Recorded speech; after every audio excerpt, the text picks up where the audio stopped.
The air is dry and crisp at Oldowan Gorge.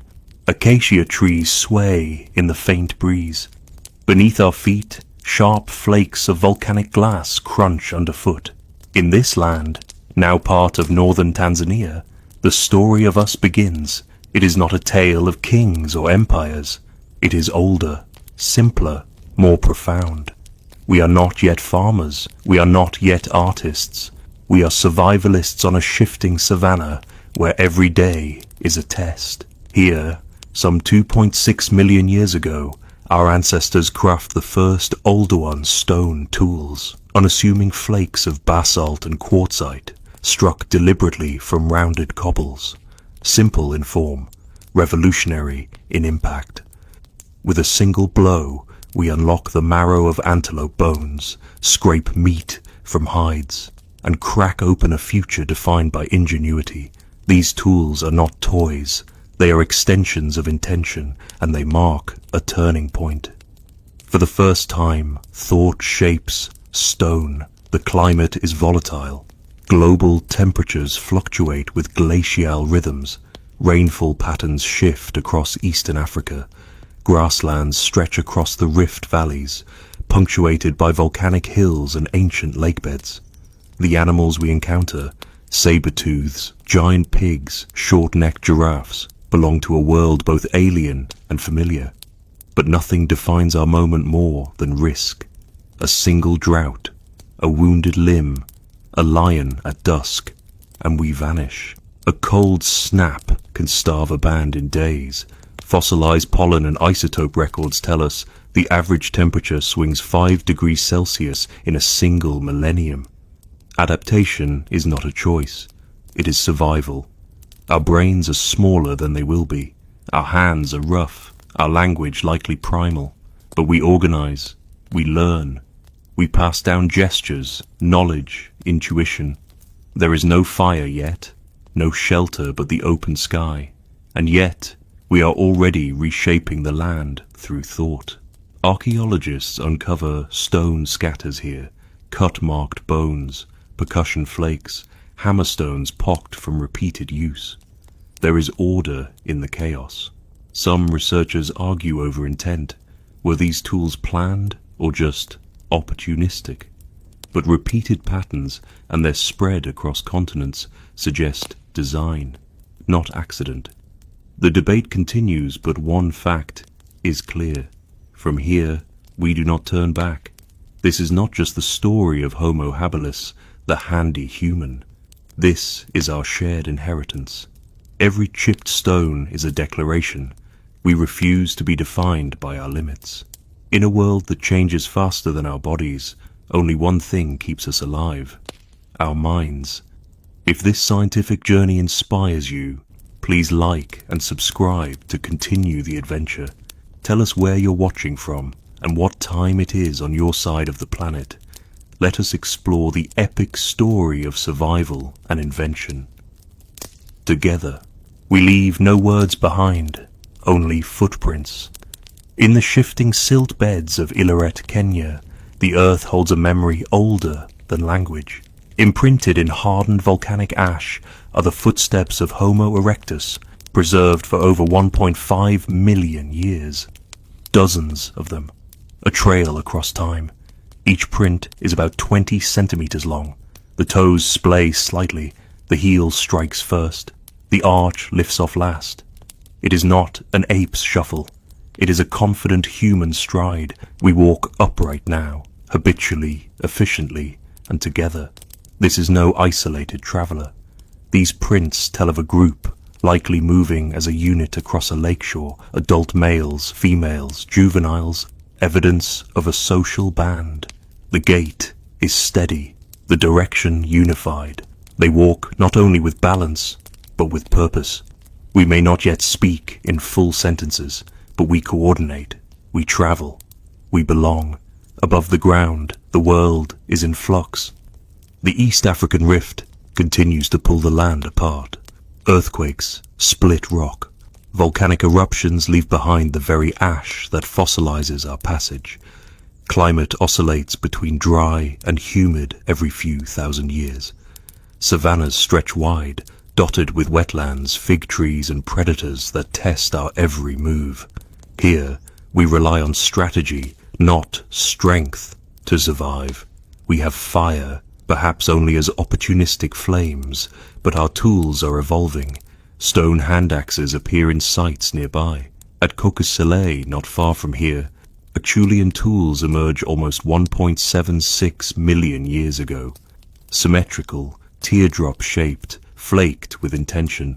Where Oldowan flakes were blunt, Acheulean hand axes are precise.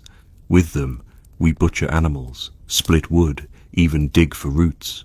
Some scholars suggest that these new tools indicate advancing cognition, the mental mapping of a form before it exists.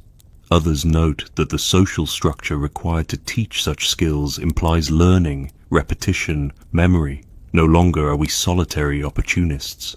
We are becoming a species of transmission. Still, danger defines our every step.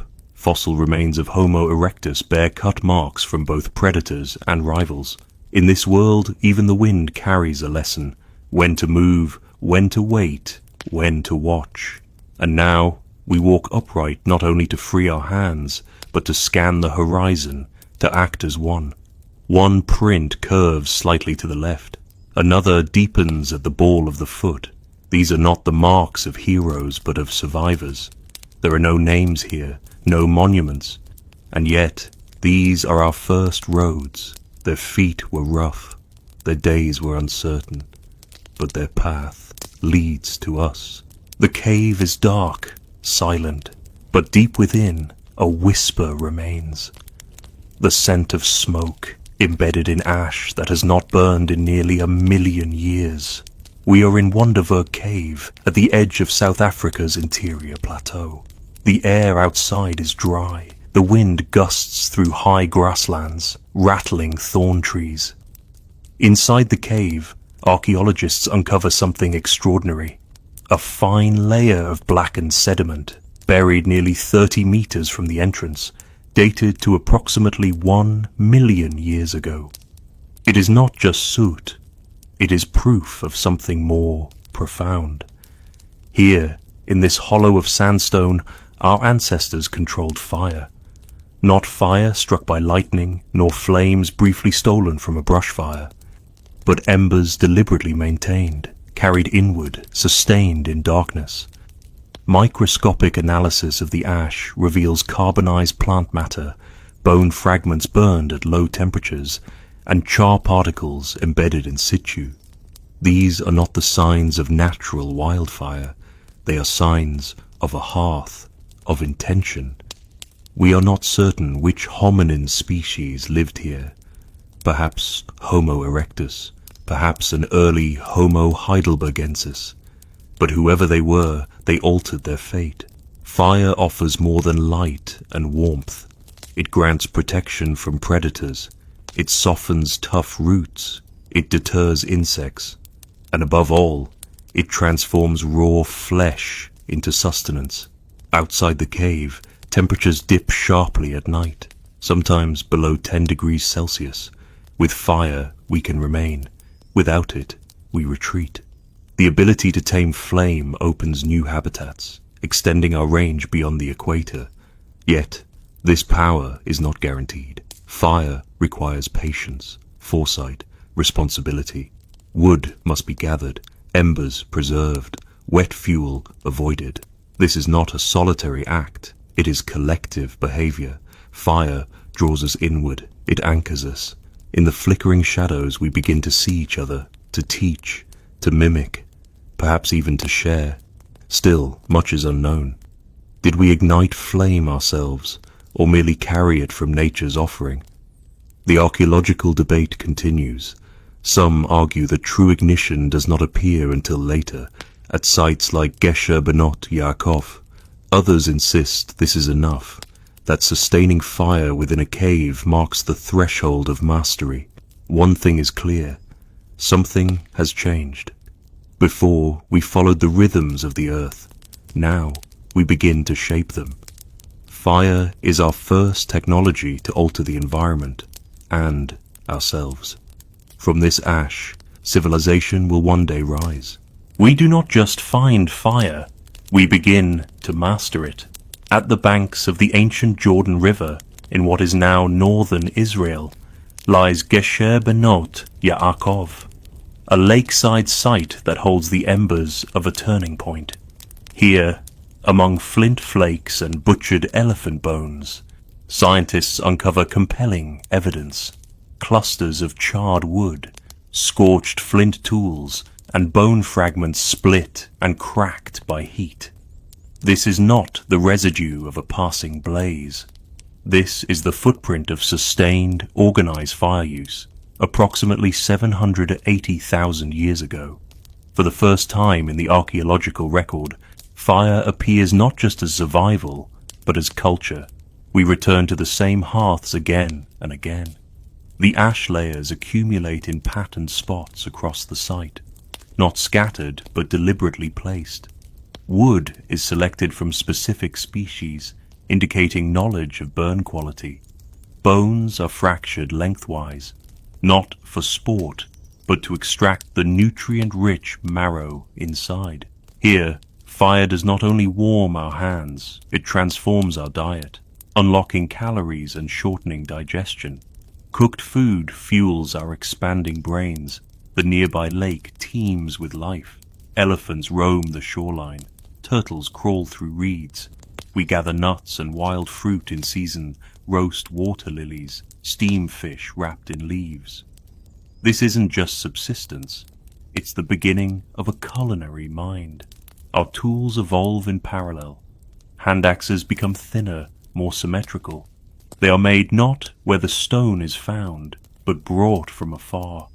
Some flint fragments show intentional heat treatment, possibly to ease flaking. If so, this marks the earliest known use of fire to modify raw material. Fire reshapes our rhythm. It lengthens our day. As the sun falls, the hearth glows, a circle of warmth and story. In this light, we are safer from predators, freer to communicate, to learn. Some researchers suggest this period marks the origin of nighttime culture. Perhaps here, by the fire's edge, language itself begins to form. Not just grunts of warning, but sequences of thought. Still, mysteries remain. Do we kindle fire ourselves, or rely on sparks from lightning? The oldest known fire-starting tools, pyrites and fire drills, appear much later. But here at Gesher, continuity matters more than ignition. We are tending flame across generations. And through that flame, we begin to imagine, to gather not just out of fear, but to share space. We no longer wait for fire. We build our lives around it. The fire is no longer an accident. It is a tool, a signal, a boundary, and a beginning. The line is shallow, just 2 millimeters wide, but it curves with intention. On a riverbank in Trinal, Indonesia, a freshwater mussel shell, uncovered by Dutch paleontologist Eugène Dubois in the late 19th century, remained forgotten in a museum drawer for over a century. Then, in 2014, researchers looked closer and found a zigzag pattern scratched into its surface. Precise, consistent, undeniably deliberate. It had been made approximately 500,000 years ago, and the hand that carved it belonged to Homo erectus. Before paint, before sculpture, before language, there was this, a groove in a shell. We do not know its purpose. It is not utilitarian. The line does not sharpen the edge nor strengthen the shell, but it is repeated, controlled, made with a fine, pointed tool, likely a shark tooth. To create it, one must hold the shell still, apply even pressure, follow a mental template. It is not a reflex but a decision. This is the earliest known abstract pattern made by a human ancestor. The site yields more than one artifact. Nearby, a trove of freshwater mussel shells has been unearthed, many deliberately pierced near the hinge. The holes align with muscle attachments, allowing us to open the shell without breaking it. These are not accidental marks. They are evidence of tool-assisted foraging and possibly of shellfish processing on a wide scale. We are not just hunters, we are problem solvers, engineers of sustenance. Still, the engraved shell stands apart. It does not feed us, it does not defend us, it does not kill. It speaks to something deeper, an urge to mark, to make, to leave a trace. This shell, smaller than a palm, carries our first known signature of thought beyond function. The surrounding environment is rich, riverine forests, warm equatorial climate, and a dense ecosystem of mollusks, crocodiles, and early elephants. Homo erectus thrives here. We adapt to tropical monsoons. We build on habits developed in Africa, and now we leave symbols behind. Some scholars caution against overinterpretation. Is this art? Is it meaning, or merely a fidget? Yet the pattern's clarity and isolation suggest a leap in cognition. One echoed much later in ochre engravings from Blombos Cave, but begun 500,000 years earlier. What's most striking is the longevity of this moment. For hundreds of thousands of years after, we will refine tools, conquer fire, and spread across continents. But only rarely will we make marks that speak beyond the practical. This shell is a rare glimpse into the birth of representation. In that simple zigzag, something stirs. We are beginning not just to survive, but to express. A single bone rests beneath layers of silt and time, small, curved, unremarkable at first glance. But this is no ordinary fragment. It is a hyoid bone, excavated from the depths of Cima de los Huesos, a cave in northern Spain. Dated to approximately 430,000 years ago, it belonged to a human ancestor, possibly a common ancestor of Neanderthals and modern humans, and this bone may hold the key to one of our greatest powers, speech. The hyoid, suspended in the throat without direct attachment to other bones, anchors muscles crucial for vocalization. In modern humans, it supports a range of sounds, the raw material of language. The fossil from Cima is strikingly similar in shape and structure to our own. Not a match with apes or earlier hominins, but a step closer to conversation. We will never hear their voices. No recordings exist. But this tiny relic suggests a moment when our ancestors began to move beyond gestures and grunts, to modulate sound with purpose. Cima de los Huesos, the pit of bones, holds the remains of at least 28 individuals. Their bones were deposited deep within a vertical shaft, possibly deliberately. Skulls show signs of trauma, pathologies, care. Tools are rare, but one exquisite hand axe, dubbed Excalibur, lies beside the bones. Red quartzite, finely crafted. Was it a grave good? A symbol? We do not know. But something in this place suggests more than biology. It hints at awareness. To speak is to share the unseen, to name, to warn, to remember. And with speech comes planning, cooperation, myth, trust. Around a fire or in a hunt, a well-timed word or its earliest ancestor may change everything, yet speech leaves no trace in soil. The hyoid offers a rare clue. Some scholars remain cautious. A modern-looking hyoid does not guarantee modern vocal control. Language depends on brain structure, breath control, and social context. But combined with evidence of shared behavior, increasing brain size, and complex group living, the case grows stronger. In this cave, silence reigns now. But we imagine it filled with sound, laughter, warning, argument, comfort. Not yet words, perhaps, but the building blocks of language are rising. Outside, the world is cold. The average temperature in glacial Europe may drop to as low as -10 degrees Celsius. In such hardship, connection is survival. A wordless gesture may calm fear. A shared sound may signal unity, and slowly the noise becomes meaning. From this bone, suspended in stone, a voice begins to form. We no longer huddle alone in darkness. We gather around fire, around food, around each other. In the limestone halls of Kesem Cave, just outside Tel Aviv, the ashes of a hearth burn steadily, again and again, for tens of thousands of years.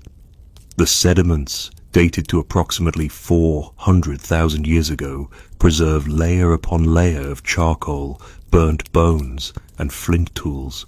This is no occasional flicker. It is a hearth, central and enduring, a communal flame that reshapes the way we live. The fire is placed at the center of the cave, not near the edge as before. It warms the main chamber and blackens the ceiling above. Around it we find butchered deer bones, horse remains, and cracked tortoise shells. Flint blades are struck nearby, sharp, fine, efficient. This is not coincidence. It is organization. We cook here, we eat here, we make tools here, and perhaps we speak here. We are no longer simply surviving, we are creating shared space, a zone of light, heat, a memory. The people of Kesem are likely early Homo sapiens or Homo heidelbergensis, showing traits of both Neanderthals and modern humans. Their tools include bladelets, prepared with precision. Their cutting tools are recycled, resharpened, reimagined. There is foresight and adaptability. Importantly, the cave shows division of space. In some corners, stone tools cluster. In others, animal processing. At the center, fire. This spatial planning suggests not just routine, but social structure, roles, rhythms, possibly rules. The burned bones reveal more than cooking. Some are broken to reach marrow. Others show burn patterns from repeated roasting. The fuel is wood, gathered deliberately, selected for dryness. Fire is no longer a borrowed force. It is a daily necessity. Outside, the world remains unstable. The Pleistocene climate shifts between cool and warm phases. Rainfall patterns change. But inside the cave, we create a microclimate of culture, a shelter not just from weather, but from chaos. And with fire comes time. We linger longer in the evenings. We reflect. We teach. This is where stories may begin, not myths, but memories. The moment a child imitates a gesture, the moment a tool is passed, not just used. Scholars debate whether this signifies home. Is Kesem a true domestic site, a seasonal shelter? But the fire speaks. This is where we return, again and again, across generations. Here, in the glow of embers, a new kind of humanity is forming, one that plans, that gathers, that lives together by design. We look in the mirror of time, and for the first time we begin to see ourselves. At Jebel Ehud, a windswept ridge in western Morocco, our bones emerge from ancient sediment, not as something alien or distant, but recognizably human. Dated to approximately 315,000 years ago, the fossils here, skulls, jaws, stone tools, belong to an early form of Homo sapiens. Not quite us, but close, closer than ever before. The brow is heavy, the brain case elongated. But the face is unmistakably modern, flat, short, forward-facing. These are not strangers. They are our ancestors. And they appear in North Africa, far from the East African cradle long thought to be the sole origin of our species. With them lie hundreds of Levallois stone tools, carefully prepared flint flakes, shaped by a method that requires forethought and geometry. These tools are not made by chance. They reflect planning, mental templates, collaboration.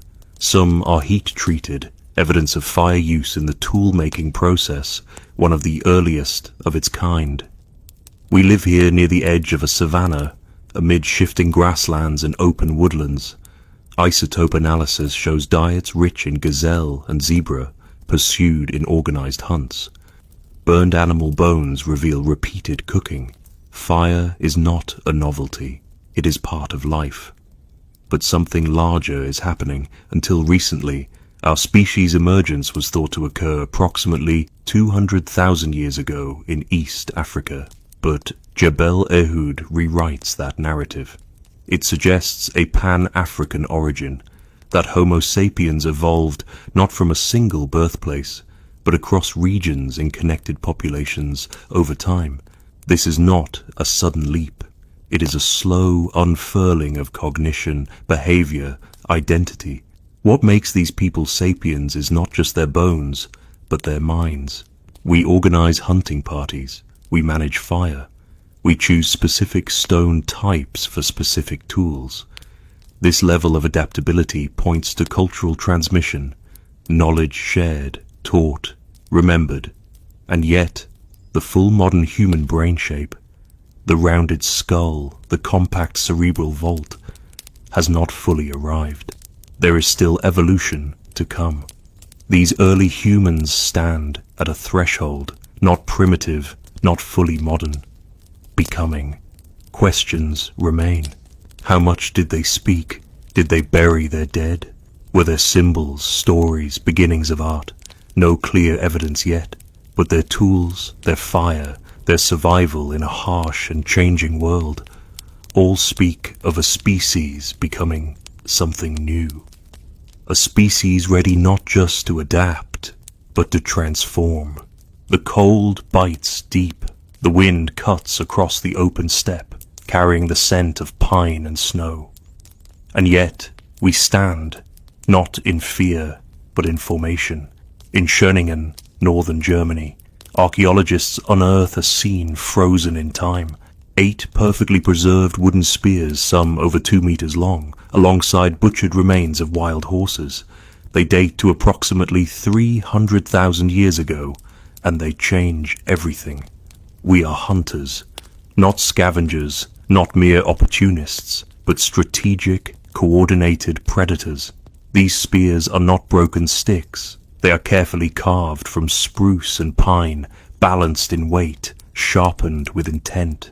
Their tips are hardened by fire.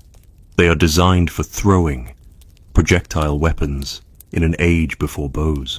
This demands more than muscle. It requires aim, cooperation, and timing. The wild horses here were likely hunted as a group. We choose the moment, angle the strike, pursue with persistence. We dominate with intellect, not claws. Nearby we find stone tools and flakes, but it is the wood that stuns. Organic materials so rarely survive. Yet here, preserved in waterlogged sediment beneath a collapsed Paleolithic shore, these spears tell of dexterous hands, advanced woodworking, and foresight. We are not just reacting to the world, we are engineering solutions within it. The environment is unforgiving. Temperatures may plunge below -5 degrees Celsius in winter. Herds migrate. Resources vanish. But we follow patterns of prey, of weather, of terrain. Our memory maps landscapes. Our skills evolve with need. In Schöningen, this includes selecting tree species, cutting with stone, and curing wood to avoid splitting. And we teach. These spears are not stumbled upon. They are learned behaviors, passed on, refined. Such craftsmanship does not occur in isolation. It requires observation, community, knowledge that outlives the individual. For years, the idea of early humans as apex hunters was doubted. But these finds, among the earliest known hunting weapons, confirm otherwise. We were not waiting for leftovers. We led the chase. Who were we? Possibly Homo heidelbergensis, or a population transitioning toward Neanderthals. Strong, adaptable, intelligent. Their remains found across Europe suggest complex behavior, group hunting, sheltering, fire use. Some scholars ask, did we use spears in ritual? Were they symbols of status? No evidence yet. But what's clear is that they were precise tools, not crude instruments. Their craftsmanship rivals much later technology. In this icy flatland, surrounded by predators and uncertainty, we raise a weapon born of forest and flame, and mark a new era. The hunt is no longer survival by chance. It is a calculated act of dominance. We no longer strike stone blindly. We shape with purpose, foresight, and design. At sites like Le Moustier in France and Kabwe in Zambia, a new kind of tool begins to spread across continents. It is the Le Valois technique, a flaking method that emerges across Africa and Eurasia by approximately 300,000 years ago, marking a quiet revolution in how we think. Unlike earlier tools, these are not just chipped ad hoc. We prepare the stone core in advance, shaping it into a dome, then striking off a single flake with a final blow. The result? A sharp, standardized tool crafted through a multi-step mental process. The Le Valois method requires planning, symmetry, and visualizing a form before it exists. This is conceptual thought, a sign of cognitive complexity. The technique spreads widely across Morocco, Ethiopia, Syria, France, India, not by accident, but through networks of knowledge and contact. These are shared technological traditions, passed down over generations, adapted to different raw materials and hunting strategies. In East Africa, Le Valois points are hafted to wooden shafts, transforming them into composite weapons.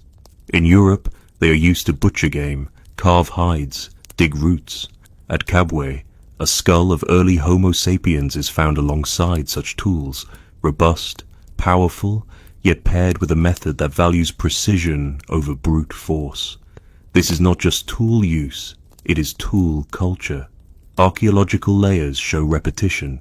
The same technique reused across seasons, across years. We are not experimenting in isolation, we are teaching each other, developing apprenticeship, memory, and even critique. The Le Valois revolution is not flashy, it does not paint walls or build cities, but it is foundational. It marks a shift from reacting to the environment to strategically preparing for it, and the implications are profound. Tool standardization suggests more than cognitive ability, it hints at linguistic scaffolding. The teaching of this technique may require not just demonstration, but instruction. It is here that language may grow, rooted in shared goals, sequences, and tasks. Debate continues. Some researchers argue Le Valois tools are over-interpreted. Clever, yes, but not necessarily evidence of full modernity. Others see them as a threshold, a sign of brains wired not just for survival, but for anticipation. Either way, the tools remain. Stone speaks, and it tells us this: we are becoming not just tool users, but tool makers in the truest sense. We no longer wait for the world to provide. We prepare for it, we shape it, we plan. A single flake falls from the core, not by chance, but by design. Across the limestone caves and riverbanks of Europe and Western Asia, we find Neanderthal craftsmanship at its peak. Between approximately 250,000 and 200,000 years ago, our cousins, Homo neanderthalensis, rise not as brutish caricatures, but as brilliant, adaptable toolmakers whose minds rival our own. They inherit the Le Valois technique, but refine it. They master prepared core methods, create multifunctional flake tools, and develop regional variations. In France's La Ferracie or Germany's Le Moustier, the tools reflect not only utility, but intentional design based on task, scraping hides, carving meat, working wood. But Neanderthal minds go beyond efficiency. At Kabara Cave in Israel, scientists uncover a Neanderthal hyoid bone nearly identical to that of modern humans, further evidence that they may have possessed speech capabilities. Coupled with their tool complexity, fire use, and care for the injured, it becomes clear this is a species that thinks, plans, and remembers. Neanderthals adapt to harsh climates. In glacial Europe, temperatures plummet below -10 degrees Celsius. Yet we find hearths, evidence of controlled fire use in sites like Bruniquel Cave, where burned bone and carbonized wood are arranged with care. At Pêche de Lazé 4, they use manganese dioxide not for color, but possibly to help ignite fire, a chemical innovation once thought beyond their reach. They are engineers of survival. Some sites yield hafted tools, stone tips affixed to wooden shafts using adhesives of pitch or resin. This is composite technology, a breakthrough in prehistoric innovation. They are also learners. Tool shapes evolve, adapt, and recur. Flint, quartzite, obsidian, they know their materials and select by function. They transport cores across kilometers. This demands not just action, but memory, decision-making, and perhaps communication within groups. Scholars debate, were they capable of symbolic thought? We find pierced animal teeth, ochre-stained sediments, and traces of possible body ornamentation. Nothing is conclusive, but each find challenges old assumptions. These are not mute imitators. They are minds behind the blade, driven by need and imagination. And when Homo sapiens arrive in Europe later, we will not replace Neanderthals immediately. For tens of thousands of years we share the continent, possibly exchange knowledge, tools, and genes. They are not other, they are part of us. And their legacy, etched in flint and fire, survives in our very DNA. We meet and we mix, somewhere in the dense forests of Eurasia, perhaps in a cold valley or near a shared water source. Two kinds of humans encounter one another, Homo sapiens and Neanderthals. For generations we have walked separate paths, but now, at the edge of time and land, we touch, and the evidence is written not in bones, but in us. In 2010, scientists sequenced the full Neanderthal genome from a bone fragment in Vindija Cave, Croatia.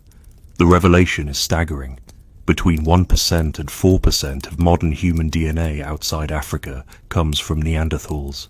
This is not metaphor. It is molecular. We carry their legacy within us. Our meeting was not a war. It was a convergence, genetic, geographic, and cultural. The timeline centers around approximately 60,000 to 50,000 years ago, as Homo sapiens migrate out of Africa and into Neanderthal-inhabited Europe and Western Asia. At sites like Oase Cave in Romania, a Homo sapiens jaw reveals Neanderthal ancestry just 4 to 6 generations back. This is not distant admixture, it is immediate, and Neanderthals were not our only relatives. In Denisova Cave, Siberia, we uncover a finger bone, small, ancient and genetically distinct. The DNA belongs to a previously unknown lineage, the Denisovans, cousins of Neanderthals. And the surprises deepen. In a single bone, scientists find a girl whose mother was Neanderthal and father Denisovan. We did not simply replace, we intertwined. Denisovan DNA persists today, particularly in indigenous populations of Melanesia, Australia and Southeast Asia, where up to 5% of the genome traces to this lineage. Some Denisovan genes even aid survival. EPAS1, a gene variant inherited by Tibetan populations, helps people thrive at high altitudes above 4,000 meters, where oxygen is scarce. These genetic legacies are not static. They influence immunity, metabolism, even aspects of brain function. Some Neanderthal variants affect keratin production, perhaps influencing hair and skin in colder climates. Others increase susceptibility to diseases today, a legacy of adaptation that now shapes our vulnerabilities. The question is no longer whether we interbred, but how often, where, and what it meant. These crossovers were rare, but significant. In a world of migration, fire, and hunting, when groups met, they sometimes joined, and in that joining, they changed the course of human history. We are not a pure line. We are a braided river, fed by ancient tributaries of life. In our blood flows a memory of encounters in ice and forest, A Neanderthal tool passed to a child, a Denisovan fire shared in winter. It is not myth, it is genomic truth. We are not alone in origin. We are a species born of connection. The wind howls beyond the mouth of the cave, sharp, bitter, laden with snow. But within, the walls are warm, the fire steady. Here, in the cradle of rock, we find not just refuge, but the architecture of belonging. Across Europe and Western Asia, during the depths of the last ice age, around approximately 50,000 to 30,000 years ago, our ancestors retreat into stone. Not in fear, but in strategy, from Chauvet in France, to Vindija in Croatia, to Shanidar in Iraqi Kurdistan. The record is clear. Caves become homes, workshops, memorials, and mirrors of the mind. At Shanidar Cave, layers of sediment preserve the remains of at least 10 Neanderthal individuals. One, known as Shanidar 4, lies in a shallow depression surrounded by traces of pollen, from wildflowers, perhaps deliberately placed. Whether it was ritual or accident is debated, but the care of the body is not. This is burial. This is memory. We do not flee into caves. We choose them, for their shelter, yes, but also for their permanence. Here, we store tools, we butcher prey, we raise children. Firelight flickers across walls smoothed by years of life. Ash builds layer by layer, marking seasons, stories, generations. In Gorham's Cave in Gibraltar, Neanderthals leave not just tools, but a geometric engraving, a cross-hatched pattern carved into bedrock. It serves no apparent function. It may not be art, but it is deliberate, a mark left behind, a message perhaps to others. At Chauvet, though Homo sapiens will later fill stone chambers with painted beasts, the Neanderthals set precedent. They see caves not just as shelter, but as places of meaning. Inside, the temperature stays steady, around 10 degrees Celsius, while outside it may plunge to minus 20 degrees Celsius. We dry meat here, cure hides, tan leather, prepare hafted weapons. In some caves we find evidence of storage pits, designated sleeping areas, even organized refuse zones. This is not chaotic occupation, it is intentional space. And in these spaces, we listen. Caves amplify sound. The rhythmic tap of flint napping echoes. The crackle of fire becomes communal. These acoustics may have shaped language, performance, early ritual. They may have amplified memory, the way a story told in echo lodges deeper in the mind. Some scholars argue that cave use marks the start of symbolic spatial awareness, the idea that certain places hold power, history, or memory, not just where we are, but what it means. We return to the same caves for centuries. We layer our lives atop those who came before. In this way, we do not merely survive the Ice Age, we build within it, carving out permanence in a world of shifting cold. And in these shelters of stone, the first foundations of home are laid. Before we paint beasts on cave walls, before symbols bloom on rock and bone, we gather ochre. At Blombos Cave, overlooking the southern coast of South Africa, the sea crashes against limestone cliffs. Inside, under meters of sand and ash, archaeologists uncover fragments of red ochre engraved with cross-hatched patterns stored in abalone shells mixed with bone and charcoal. The date, approximately 75,000 years ago. The message, color, has entered the human mind. Ochre, a naturally occurring iron oxide, is not edible. It does not cut or burn. Yet we mine it. We grind it. We carry it, sometimes over 30 kilometers from source to shelter. And in Blombos, we prepare it deliberately, mixing pigment with fat or resin to create a paste. Stored in shell containers, these are the world's oldest known paint kits. What do we mark? One ochre fragment bears a series of etched lines, 3 parallel strokes intersected by a curved crosshatch. It is abstract, structured, the earliest known instance of a deliberate graphic symbol. No animal, no face, just form, intention, pattern. We may not know its meaning, but we know this. It was made to be seen. Nearby we find beads made from nacreous shells, each perforated, worn from stringing. Some are stained with red. These are not tools. They are ornaments, likely worn on the body. They announce presence, identity, perhaps even kinship or status. This is more than survival. This is representation. Ochre use isn't isolated. In Pinnacle Point, in Sibudu, and across other southern African sites, evidence of pigment use stretches back well beyond 100,000 years. But Blombos is different. Here, we see not just use, but processing, storage, and symbolic purpose. Why red? Some researchers suggest it mimics blood, evokes vitality. Others point to its preservative and antibacterial properties. It may have served as protection, paint, or ritual. But none of that explains the engraving. The cross-hatched pattern does not preserve, it communicates, somehow, and communication is key. These artifacts appear alongside advanced bone tools, microliths, and organized living spaces. It is a package of behavior archaeologists call behavioral modernity, not defined by anatomy, but by expression. It marks a threshold. We are no longer reacting to nature. We are interpreting it, reframing it, coloring it.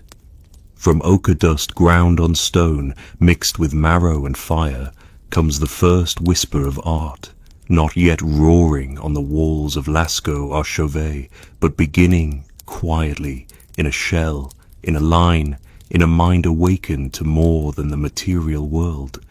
Red is not just pigment, it is the first human color, drawn from earth, carried by hand, made into memory. The air thins, each breath draws less oxygen, each step feels heavier. But we climb and we endure. At nearly 3,300 meters above sea level, atop the Tibetan plateau, archaeologists discover a remarkable site, Nwaya Devu. Here, stone tools lie embedded in ancient permafrost, shaped by human hands as early as 30,000 to 40,000 years ago. We are not just visitors to these heights, we are settlers. This is one of the earliest known high-altitude occupations by humans, pushing the limits of endurance and adaptation. In a region where oxygen levels drop to 60% of sea level norm, and winter temperatures plunge below -20 degrees Celsius, survival demands more than toughness. It demands innovation, genetic resilience, and shared knowledge of the land. At Nwaya Devu, we find finely crafted stone blades and cores made from high-quality black slate, a raw material not local to the site. Some were transported over 150 kilometers across rugged, glaciated terrain. This is not wandering. This is planned movement, a logistical feat requiring foresight, coordination, and memory of landscapes. But how do we survive the cold and thin air? The answer lies within us, literally. Genetic studies of modern-day Tibetan populations reveal a unique variant of the EPAS1 gene, responsible for regulating hemoglobin in low oxygen environments. The twist: this gene was inherited from Denisovans, a now extinct hominin group. We did not just interbreed, we inherited their adaptations, and in doing so, unlocked new ecological frontiers. This is hybrid vigor on a continental scale. Our presence here reshapes assumptions. For decades, it was believed humans only reached such altitudes after the advent of agriculture. But Nwaya Devu predates farming by tens of thousands of years. We are hunter-gatherers, yet we establish semi-permanent highland camps, hunt wild game, and likely gather alpine roots and herbs. What did we see from here? The vast plateaus, the glaciers cutting across the skyline, the stars closer than ever. In these heights, we do more than survive. We observe, strategize, reproduce, and adapt. Some scholars wonder, were these seasonal forays or permanent settlements? The density and quality of artifacts suggest the latter, or at least long-term occupation. And with each season spent here, we deepen our mastery of altitude. We do not fear the cold. We bring fire. We bring tools. And encoded in our blood, we carry the legacy of ancient ancestors who climbed before us. The Tibetan Plateau is not a barrier, it is a testament to the ingenuity, endurance, and genetic legacy that lets us call the sky our home. The land dries, rivers shrink, forests retreat, and with them we begin to move. Around 60,000 to 70,000 years ago, a massive climate shift transforms northeastern Africa and the Arabian Peninsula. What was once green becomes arid, but as drought grips the interior, a corridor opens along the southern Red Sea coast, a path not of exile, but of opportunity. We follow it. This is the moment of the first major exodus of Homo sapiens out of Africa, and the forces behind it are not war or conquest, but climate, curiosity, and necessity. Satellite data and paleoenvironmental reconstructions show that shifting monsoon patterns created periodic green windows across the Arabian Peninsula. During these pulses, perhaps lasting only hundreds or thousands of years, lakes formed, rivers flowed, and grasslands reappeared across what is now desert. The harsh becomes habitable. We seize these windows. In southern Arabia, at sites like Jebel Faya and Dhofar, stone tools appear that closely resemble East African assemblages. The Levallois technique continues, blades and points napped with the same precision. This is not cultural drift. It is human continuity traveling across space. But the journey is not a single wave. It is a braided migration over generations, weaving through ecological openings and bottlenecks. Some groups follow the coastlines, harvesting shellfish, crafting tools from coastal stone. Others move inland, tracking game across seasonal wetlands. Genetic evidence from ancient DNA supports this pattern. All non-African humans today descend from a founding population of Homo sapiens that left Africa between approximately 60,000 and 50,000 years ago. Their genetic markers appear across the Middle East, then branch into Europe, Asia, and beyond. The crossing may have occurred at the Bab el-Mandeb Strait, just 20 to 30 kilometers wide at the time, possibly passable with rudimentary watercraft or during periods of lowered sea level. Once in Arabia, the world unfolds. Persia, India, the steppes, the highlands. We are not lost. We navigate using stars, coastlines, memory. We adapt. We endure. Fossil and archaeological finds in Sri Lanka, Borneo and Australia now confirm the astonishing scope of our dispersal. Within 20,000 years, humans spread from eastern Africa to the far edges of Oceania, through deserts, mountains, forests, and seas. But we do not abandon Africa. We remain rooted. Populations continue to thrive in the Nile Valley, the Rift, the Kalahari. What begins here is not a departure, but a planetary unfolding. Scholars debate the triggers. Was climate the main driver? Was technological innovation, such as microlithic tools or symbolic behavior, necessary for success? Or did social networks, the ability to teach and learn rapidly, give us the edge? Likely all of it. Climate opened the doors. Our minds walked through them. The exodus is not just escape. It is the beginning of the human world, one shaped by weather, water, and will. We step beyond the continent that made us and take the first steps toward the globe. In the shadow of glaciers, beneath skies heavy with ice and silence, we turn to a new material, not stone, but bone. At Sibudu Cave, perched above the Uthongathi River in South Africa, archaeologists uncover something revolutionary. A polished, deliberately shaped bone point, dated to approximately 61,000 years ago. It is slender, smooth, sharpened, a blade crafted not by chipping, but by carving, scraping, and polishing. We are no longer just striking flint. We are engineering with life's remnants. This marks a shift, a technological leap that reveals both skill and imagination. Bone, unlike stone, bends. It flexes, resists fracture. It is ideal for piercing soft tissue, perfect for barbed points and harpoons. And unlike random fragments, these are shaped intentionally, often symmetrical, standardized in form. They reflect refinement, not improvisation. Sibudu's tools are found alongside evidence of compound adhesives, mixtures of plant gum, ochre, and beeswax, used to haft blades onto wooden shafts. These are not simple tools. They are composite technologies requiring multi-step processes, heat regulation, and precise knowledge of local materials. This is experimental science, millennia before that term exists, and survival here is no accident. The world is harsh. Cold fronts sweep through southern Africa. Food sources fluctuate, but we adapt. Bone tools appear with microliths, hide scrapers, and perforated shells. We tailor clothing, prepare sleeping mats from sedges and grasses, and plan for seasons. The use of bone also shows something else: symbolic awareness. In some cases, these tools are not merely functional, they are elegant.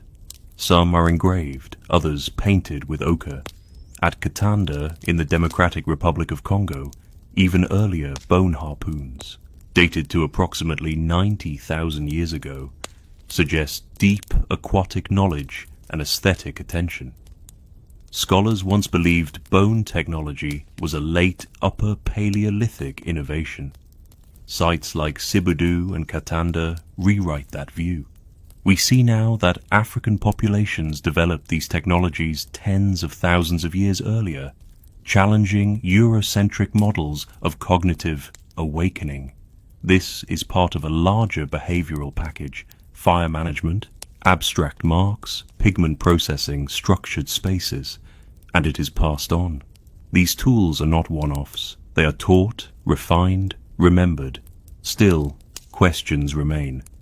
Was the adoption of bone driven by necessity, when stone was scarce? Or was it cultural, part of a specific group's identity or tradition? The evidence is still debated, but what is clear? We are not passive recipients of nature. We are its craftsmen. In bone, we see both past and future. The remnant of the hunted, transformed into the edge of survival. It is not just a tool, it is an extension of mind and hand. Beneath the earth, in a small pit lined with care, a child lies in stillness. And beside them, red ochre, a simple stone tool, fragments of the living world. This is not just death, this is remembrance. At Kafsa Cave, nestled in the limestone cliffs near Mount Precipice in present-day Israel, archaeologists uncover one of the oldest known deliberate human burials. The body is that of a young child, perhaps 12 or 13 years old, interred over approximately 92,000 years ago. Their small frame rests in a shallow depression, carefully dug, intentionally filled, and lightly dusted with red ochre, the ancient color of blood, life, and meaning. This is one of many burials at Kafsa. In total, at least 15 individuals, adults and children, are found in varying positions, some with grave goods, others laid near hearths or rock platforms. The spatial arrangement, ochre use, and associated artifacts point not to disposal, but to ritual care. We do not discard the dead. We grieve, mark, and remember. These individuals are Homo sapiens, anatomically modern, yet their behavior echoes something deeper, an emotional world, a symbolic capacity. The child at Kafze may have died suddenly, of disease, injury, or accident, but in the way they are buried, we see something enduring, recognition of self and other. Nearby, a deer antler is placed beside one skeleton, a gesture with no clear utility. Was it a token, a symbol of passage, an offering? We cannot say for certain. But it tells us this: we are beginning to assign meaning beyond the physical. And Kafze is not alone. At Skull Cave, just a few kilometers away, similar burials appear, also dated to approximately 100,000 to 80,000 years ago. Together, these Levantine sites challenge earlier narratives that symbolic behavior began only in Europe. Here, long before the great cave paintings, we already see the roots of ceremony. The ochre matters. It is processed, carried, scattered. Its presence on bones and soil is deliberate. Some researchers suggest it represents purification, protection, or status. Others argue it marks a threshold, the boundary between life and death, memory and forgetting. Why bury at all? Why not leave the body to nature? Because we are beginning to see the individual as irreplaceable. Burial implies identity and continuity. It suggests we understand that someone who once lived is now gone, and that this matters. At Kafze, we are not just clever primates. We are social, emotional beings. We mourn, we commemorate, and in doing so, we carve out the first traces of culture that lasts beyond the breath. In the silent depth of that limestone cave, a child rests, and through them, our humanity deepens. The ocean does not separate us, it connects us.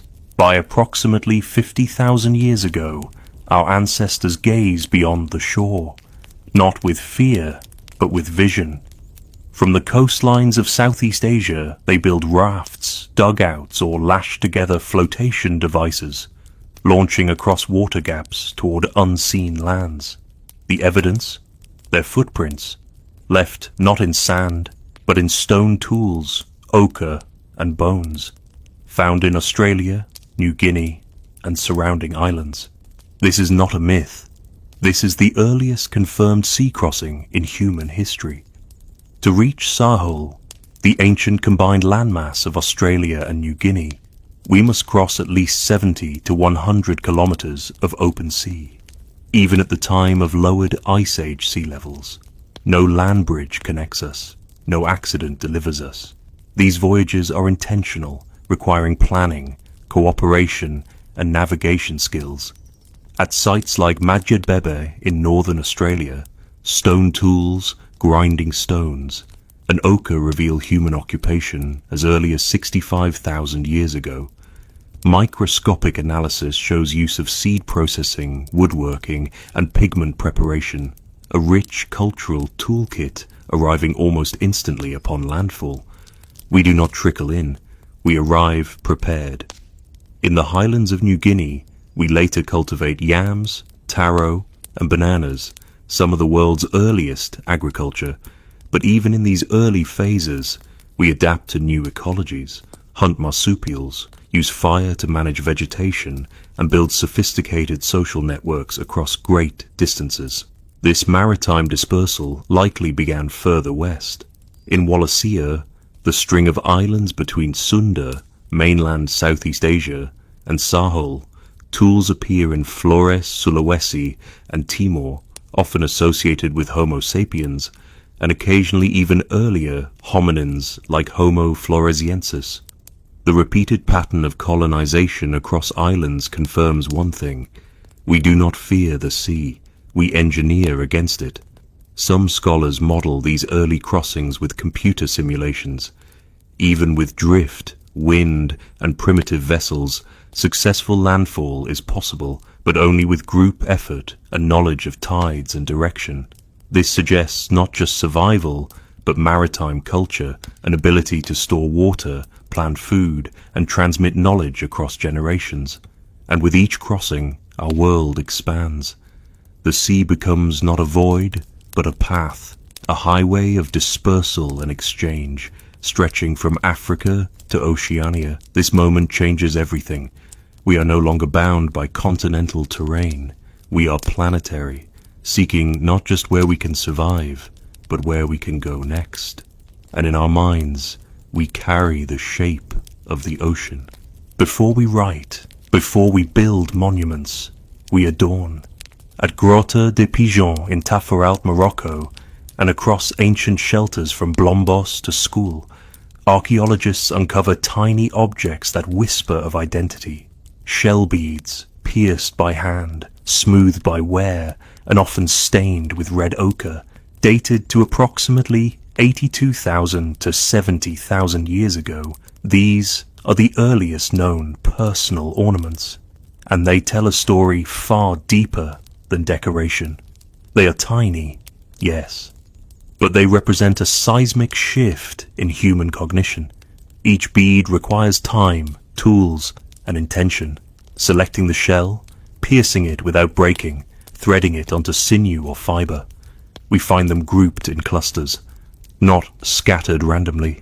Some are arranged in patterns, many are worn smooth, showing signs of daily use. These are not idle trinkets. They are worn symbols of status, of kin, of memory. At Blombos Cave, over 40 shells from the Nassarius genus are recovered. Their natural habitat lies dozens of kilometers from the site, implying collection and transport, perhaps even exchange. And in many sites, the shells are associated with ochre. Color and form merge, aesthetic, practical, symbolic. But what do these ornaments mean? Some scholars argue they mark social roles, age, rank, marital status. Others suggest group affiliation, a visible signal of belonging. Whatever their message, one thing is clear. We are communicating non-verbally, projecting identity beyond flesh and voice. This is more than survival. This is symbolic behavior, abstract thought manifested in material culture. And it spreads. Across North Africa, the Levant, East Africa, and eventually into Europe, we find beads, pendants, engraved bones.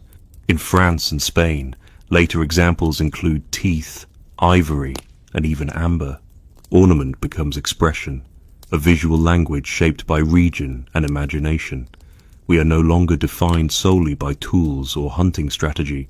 We are now defined by signs, crafted and worn, carried across space.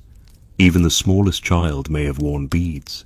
In some graves, like at Kafza, beads accompany the dead.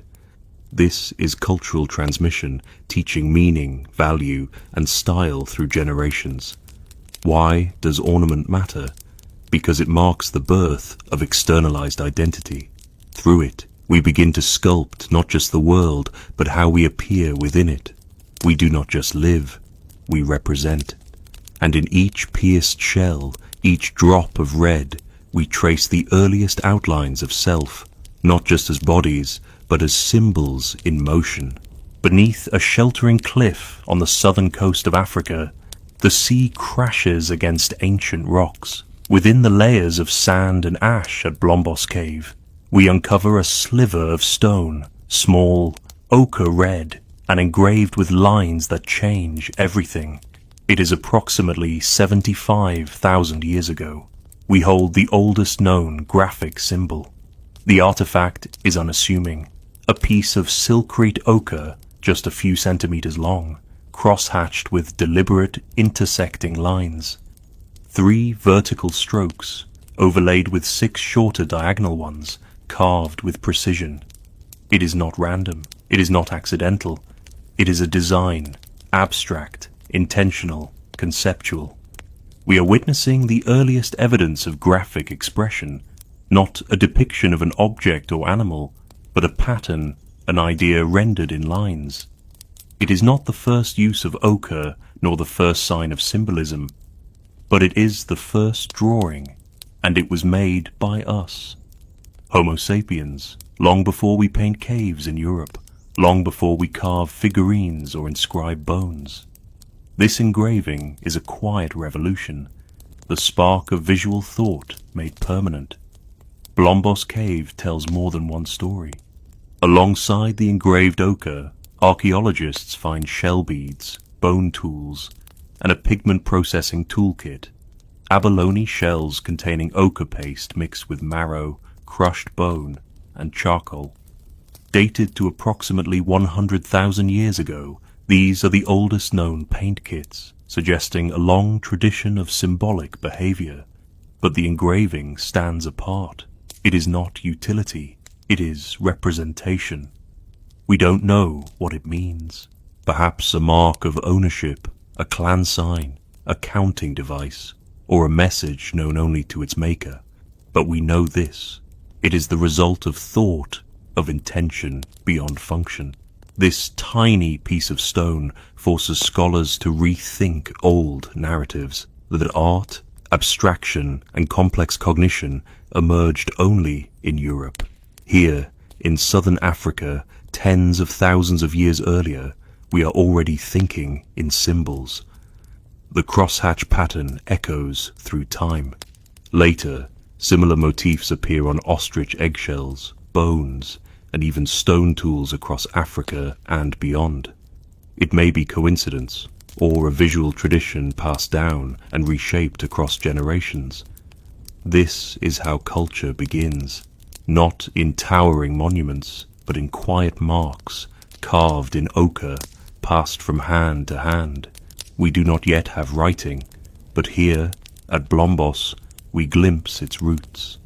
We are no longer just hunters, builders, or survivors. We are creators of meaning. A sharp edge alone is not enough. To thrive in a world of shifting prey, harsh climates, and expanding territories, we begin to combine not just materials, but ideas. At Sibudu Cave in South Africa and across sites in Eastern and Central Africa, we uncover tools that redefine human ingenuity. Around 71,000 years ago, Homo sapiens begin crafting composite weapons, sharp stone points hafted onto wooden shafts, bound with twine, sealed with plant-based adhesives, sometimes mixed with ochre or beeswax. This is not improvisation, it is engineering. These tools are multi-material systems, requiring planning, coordination, and step-by-step procedures. To make one, we must quarry and shape a stone blade, harvest resin or gum from trees, soften and mix it with ochre or fat for better adhesion, prepare a straight shaft, bind the joint with sinew or fiber, then harden it over flame, without scorching the point or breaking the seal. This is prefrontal cortex in motion, foresight, sequencing, working memory, and error correction, all applied in one task. Microscopic residue analysis from Sibudu shows traces of podocarpus resin, plant fibers, and heated mixtures, confirming the tools were deliberately assembled, not merely tied together. Experimental archaeology replicates this process and confirms its complexity. These are the first true weapons of precision. Composite innovation spreads. In northern Tanzania's Middle Stone Age layers, we find stone tips shaped for aerodynamic penetration, likely used as projectile points. At Pinnacle Point and Howison's Port, microblades and back tools indicate use in lightweight, portable weapons, ideal for tracking smaller, faster game across open landscapes. We begin to hunt not just with brute force, but with design. This innovation coincides with wider behavioral changes. At these same sites, we find symbolic artifacts, organized hearths, and evidence of seasonal planning. This is not coincidence. The cognitive architecture required for composite tools also supports language, teaching, and social memory. We do not invent in isolation. These tools are taught, copied, improved. The complexity of their construction demands cultural transmission, a shared understanding of material properties, weather conditions, and task sequences. This is how traditions form. This is how knowledge survives. Scholars now recognize composite technology as a hallmark of behavioral modernity, not because of the materials, but because of the thinking required to make them work. We no longer rely solely on what nature offers. We take its pieces, wood, stone, glue, fiber, and forge them into something new. Not just sharper, smarter. In every hafted spear point, in every flint glued to wood, we read the blueprint of innovation, one that leads thousands of years later to bowstrings, wheels, engines, and satellites. The future begins not in factories, but in the flickering firelight of Sibudu Cave, with hands combining stone and story. The sea is no longer a boundary, it is a path, and across it we reach a new world. By at least 50,000 years ago, Homo sapiens arrive on the vast, unfamiliar landmass of Sahul, a prehistoric continent uniting modern-day Australia, New Guinea, and Tasmania, joined then by lower sea levels. The journey is extraordinary. From Southeast Asia, we traverse the island-strewn waters of Wallacea, cross ocean gaps of up to 90 kilometers, and set foot on a land never touched by humans before. There are no bridges, no shallow fords. This is intentional navigation, a feat of planning, seafaring, and survival. The earliest known archaeological site, Majid Bebe, in northern Australia, dates to at least 65,000 years ago, pushing back estimates of human arrival and challenging long-held assumptions about when and how we became explorers of oceans. At Majid Bebe, we find stone tools, grinding stones, ochre, and evidence of pigment use, all within the first human footprint on Sahul. These early settlers do not simply arrive, they transform the land. Fire is used to manage vegetation. Hunting strategies adapt to marsupials and giant flightless birds. Symbolic expression flourishes. We do not come empty-handed. We bring language, ritual, and memory. Crossing into Sahul required more than courage. It required collective intelligence. No single person could discover and preserve the knowledge of ocean currents, island positions, and timing of safe crossings. This is cultural transmission on a seaborne scale, knowledge shared, practiced, and protected across generations. We also bring new ecological pressure. Many of Sahul's megafauna, including diprotodons, rhino-sized wombat relatives, giant kangaroos, and thunderbirds, vanish in the millennia following human arrival. Whether through overhunting, habitat burning, or climate change, their extinction marks a turning point. We are not just entering ecosystems, we are reshaping them. In the highlands of New Guinea, we begin to domesticate bananas, taro, and yams, among the earliest signs of plant management in the world. In northern Australia, rock art begins to emerge, dynamic, layered, and alive with meaning, though much of it would flourish later. The migration to Sahul represents the most distant dispersal of early humans until the colonization of the Americas, and it happens tens of thousands of years earlier. We are not lost wanderers. We are navigators, settlers, transformers of space. Genetic studies confirm the depth of this journey. The ancestors of indigenous Australians and Papuans are among the oldest continuous human populations outside Africa, tracing an unbroken lineage from these early voyagers. When we reach Sahul, the sky is southern, the animals strange, the stars unfamiliar. And yet, we adapt, endure, and belong. This is not the end of the journey. It is the beginning of a continent's human story. The wind shifts through the valleys of the Rakafet cave in present-day Israel. Beneath layers of stone and burial, inside hollows carved by human hands, archaeologists uncover something unexpected. Residues of fermented plant matter, foamed and bubbled, dated to around 13,000 years ago. Here, among the Natufian culture, long before agriculture, we find the earliest known traces of beer-like fermentation, a milestone not of indulgence, but of social ritual, innovation, and biochemical insight. This is not the beer of modern taps and kegs. It is gruel-like, made from wild barley, crushed with mortars, heated with hot stones, and left to ferment with natural yeasts. The result? A mildly alcoholic, starchy drink, possibly used in feasts, ceremonies, or funerary rites. And it is brewed not in vats, but in stone basins built into the floor of the cave itself. Fermentation does not happen by chance. It demands understanding of time, temperature, and transformation. Grains must be germinated or ground, starches converted to sugars, and microbial processes carefully harnessed. This is chemistry by intuition, refined through repetition and observation. The people of Rakafet are hunter-gatherers, not yet farmers, but they already manipulate the natural world to create new experiences, tastes, textures, altered states. In the same site, we find deliberate burials, floral remains, and signs of symbolic activity. Fermented drink fits this world, a tool not for survival, but for social bonding, memory, and ritual. Across the Levant, from 13,000 to 9,000 years ago, the Natufians occupy a liminal space between foraging and farming, between mobility and settlement.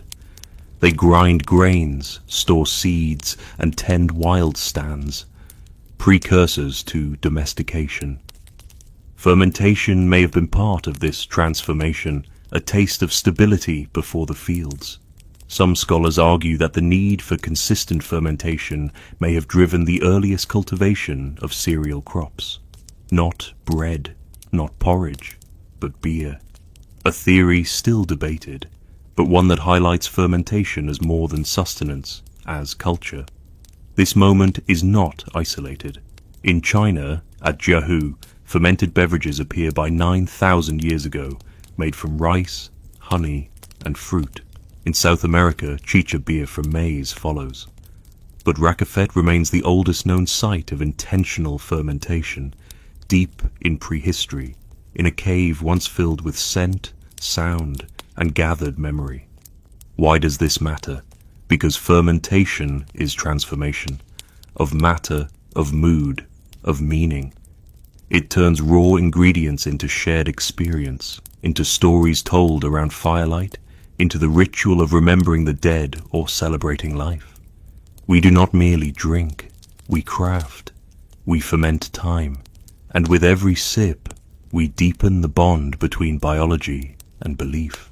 The winds bite across the Eurasian steppe, where snow drifts knee-deep and the temperature falls below -20 degrees Celsius.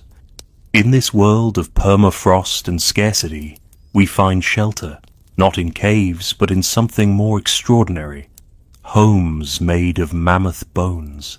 Around 24,000 years ago, during the peak of the last glacial maximum, humans on the open plains of what is now Ukraine and Russia begin to construct circular dwellings from hundreds of mammoth bones. At sites like Mezherik, Kostenki, and Dolny Vestonish, the remains of enormous Ice Age giants form walls, windbreaks, and domed roofs, some spanning 5 to 9 meters in diameter. These structures are intentional architecture, not debris piles. They are laid in precise patterns, often with hearths in the center, and sometimes lined with animal hides, turf, or compacted earth. The largest require over 60 individual mammoth skeletons, suggesting both coordinated effort and long-term occupation. We are no longer just wanderers. In the deepest cold, we build to endure. Inside these dwellings we find charred bone, ochre, stone tools, and personal ornaments, beads, pendants, even possible ceramic figurines. This is not just survival. This is community, symbol, and structure. The bones themselves, skulls, tusks, long bones, are not arranged randomly. Tusks form archways. Skulls stabilize the walls.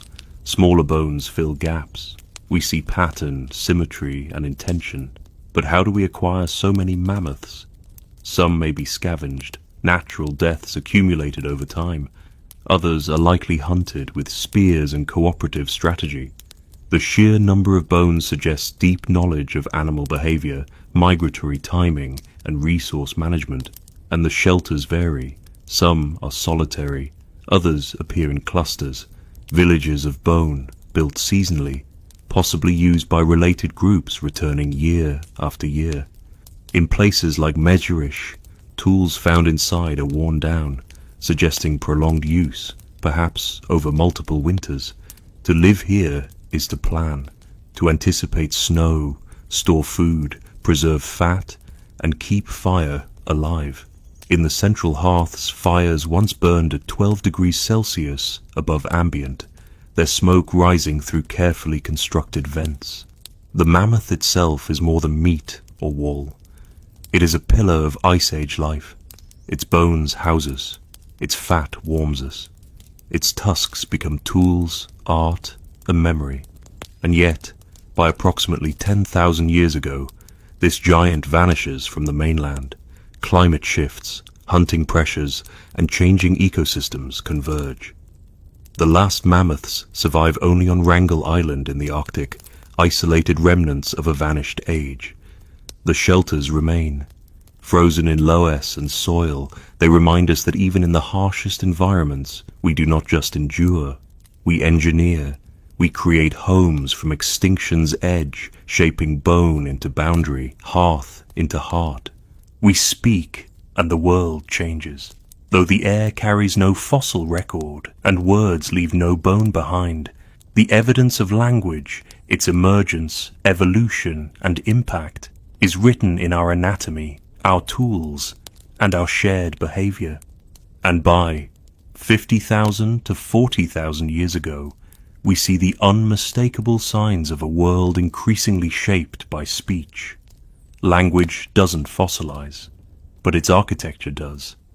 At sites like Kebara Cave in Israel, we find a Neanderthal hyoid bone, the small horseshoe-shaped bone that supports the tongue and anchors muscles used in speech.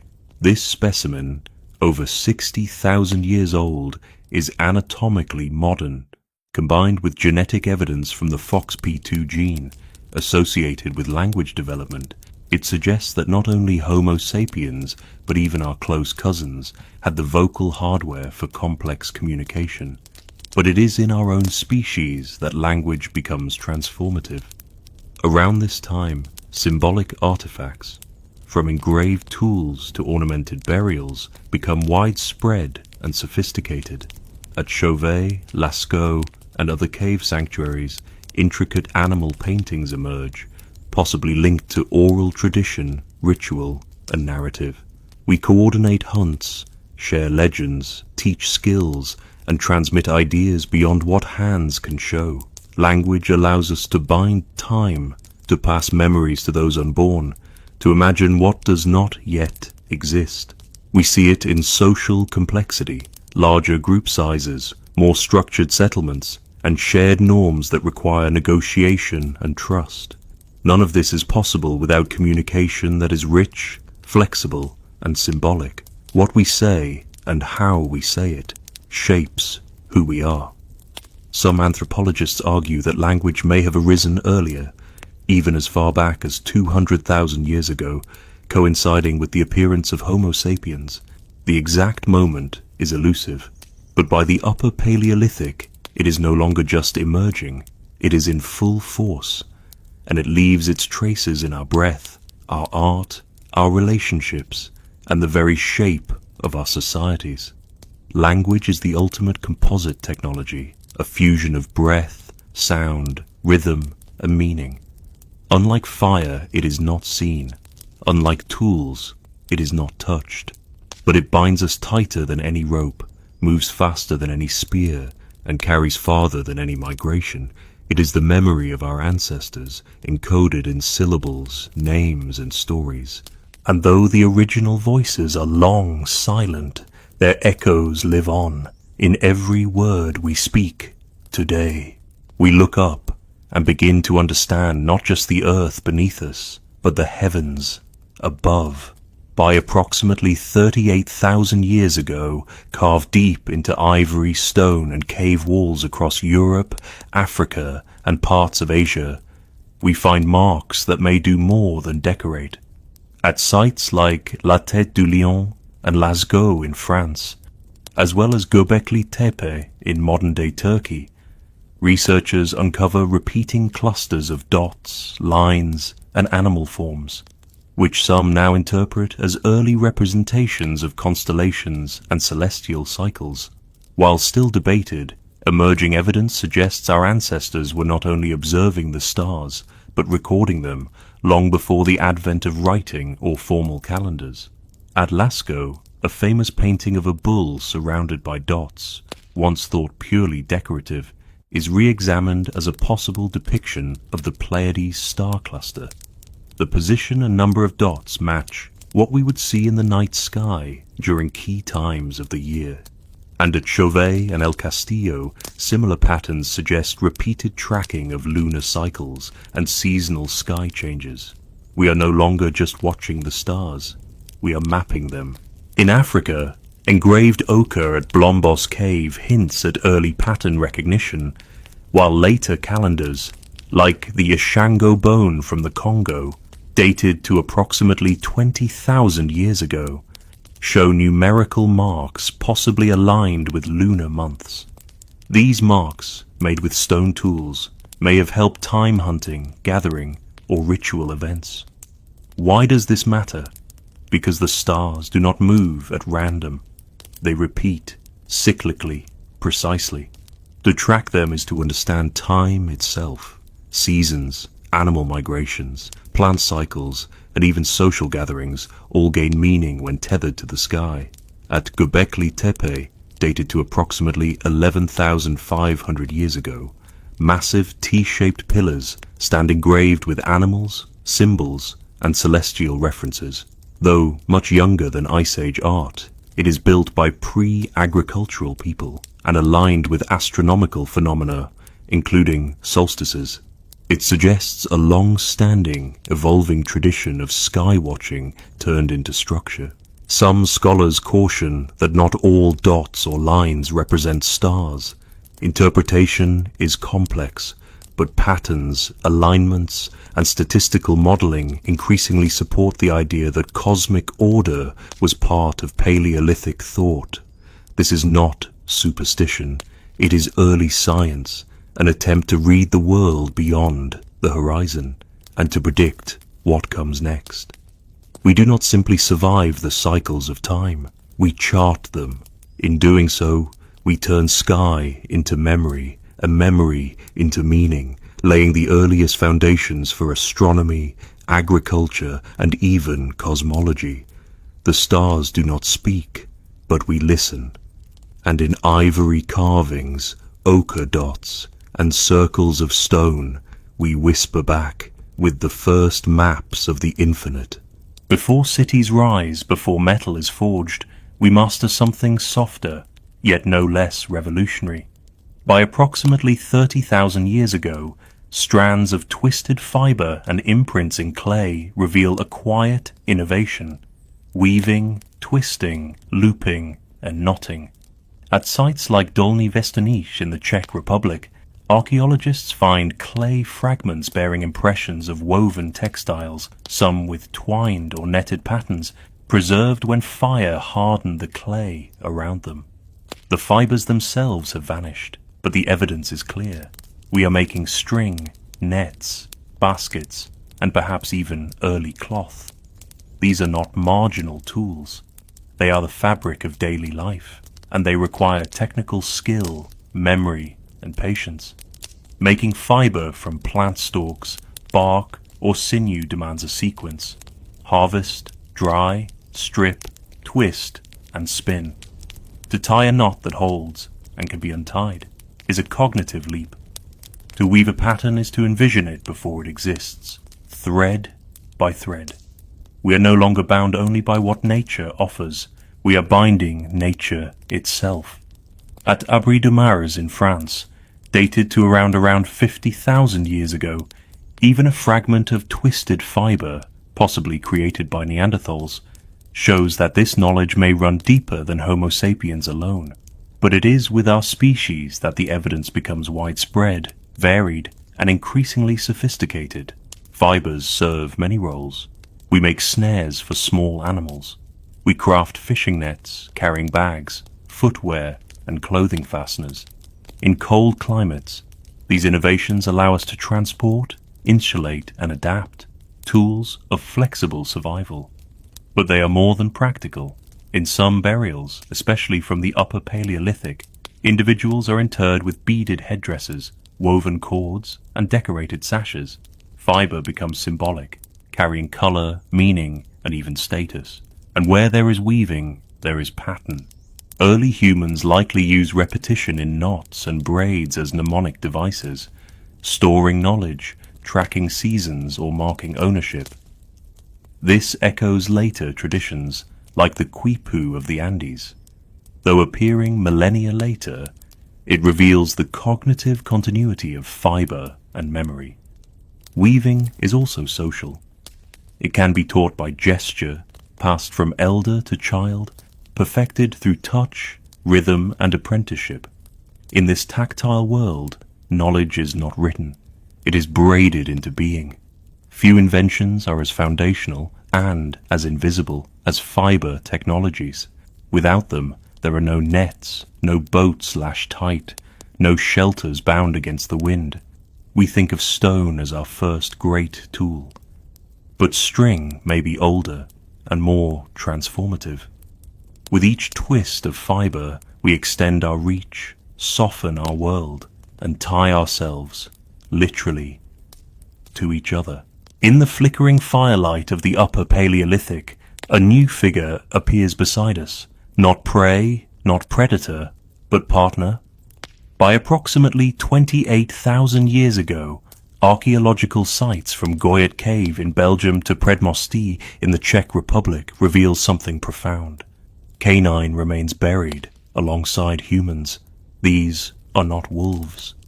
Their skulls show shortened snouts, smaller teeth, and other traits distinct from wild populations.